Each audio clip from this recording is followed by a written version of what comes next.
అమరావతిలో ఇవాళ రేపు బీజేపీ ముఖ్య నేతల సమావేశాలు జరగనున్నాయి. ఈ సమావేశాలకు బీజేపీ జాతీయ సహా సంఘటన ప్రధాన కార్యదర్శి శివప్రకాష్ హాజరు కానున్నారు. ఈ సమావేశాలకు రావాల్సిందిగా బీజేపీ రాష్ట్ర కోర్ కమిటీ నేతలకు, జిల్లా ముఖ్య నేతలకు ఆహ్వానాలు వెళ్లాయి. ఈ సమావేశాల్లో పొత్తులపై చర్చించే అవకాశం ఉంది. మరో వారం రోజుల్లో ఏపీలో బీజేపీ పొత్తులపై స్పష్టత వస్తుందని భావిస్తున్నారు.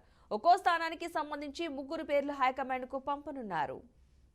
ఇక ఏపీలో నేటి నుంచి 2 రోజుల పాటు బీజేపీ సమావేశాలు జరగనున్నట్లుగా అయితే తెలుస్తోంది. మొత్తంగా ఈ సమావేశాలు అసెంబ్లీ లోక్సభ అభ్యర్థులపై ఏపీ బీజేపీ అయితే కసరత్తు చేస్తోంది. నేటి నుంచి అయితే 2 రోజుల పాటు బీజేపీ సమావేశాలు జరిగే అవకాశం ఉన్నట్లుగా తెలుస్తోంది.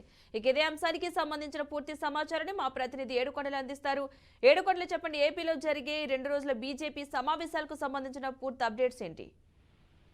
పద్మ, ఈ రోజు నుంచి 2 రోజుల పాటు ఏపీ బీజేపీ తమ అభ్యర్థుల పైన ఫోకస్ పెట్టింది. ఏదైతే రానున్నటువంటి సార్వత్రిక ఎన్నికలు అలాగే పార్లమెంట్ ఎన్నికలకు సంబంధించి అభ్యర్థులతో ఈ రోజు నుండి 2 రోజుల పాటు విర్చువల్ గా అటు రాష్ట్ర బీజేపీ అధ్యక్షురాలైనటువంటి దగ్గుబాటి పురంధరేశ్వరి, అలాగే సహ సంఘటన కార్యదర్శి, జాతీయ కార్యదర్శి అయినటువంటి శివప్రకాష్ జీ ఇద్దరు కూడా విర్చువల్ గా ప్రతి అభ్యర్థితో కూడా మాట్లాడతారు. అన్ని జిల్లాలకు సంబంధించినటువంటి ప్రతి వ్యక్తితో మాట్లాడటం, అలాగే అధ్యక్షులతో కూడా అక్కడ ఉన్నటువంటి ఆ పరిస్థితులు, ఇప్పుడు రాజకీయ పరిస్థితులు ఎట్లా ఉన్నాయి, ఒకవేళ ఒంటరిగా వెళ్తే ఎంతవరకు కలిసి వస్తుంది అనే అంశాలు, ముఖ్యంగా జిల్లాలకు సంబంధించి జిల్లాల్లో ఏ ప్రాంతాల్లో బీజేపీ బలంగా ఉంది, ఎక్కడ మైనస్ ఉన్నదనే దాని మీద అంటే సుదీర్ఘంగా అటు ప్రతి వ్యక్తితో కూడా అరగంట నుంచి గంట వరకు కూడా మాట్లాడేటువంటి అవకాశం ఉన్న నేపథ్యంలో ప్రతి జిల్లాకు చెందినటువంటి ప్రతి నాయకుడితోనూ కూడా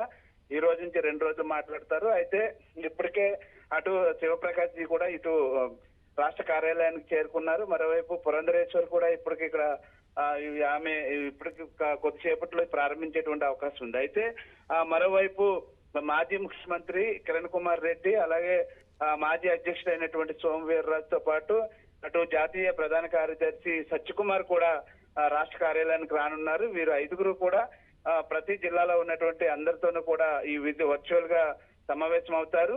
పూర్తి స్థాయిలో కసరత్ అయితే బీజేపీ ప్రారంభించిందని చెప్పుకోవచ్చు. ఇప్పటికే టీడీపీ జనసేనతో పొత్తు ఉండదు అనేటువంటి ఒక సంకేతాలు ఏవైతే వస్తున్నాయో దాని తర్వాత ఇవి ఇప్పుడు ఏదైతే వర్చువల్ గా సమావేశం అవడం, ఇది రాజకీయంగా కూడా కొంచెం చర్చ నడుస్తుంది. ఖచ్చితంగా టీడీపీ ఒంటరిగా వెళ్లేటువంటి వ్యూహాన్ని అయితే అవలంబిస్తున్నట్టుగా కూడా తెలుస్తూ ఉంది. Right, thank you Yedukondalu.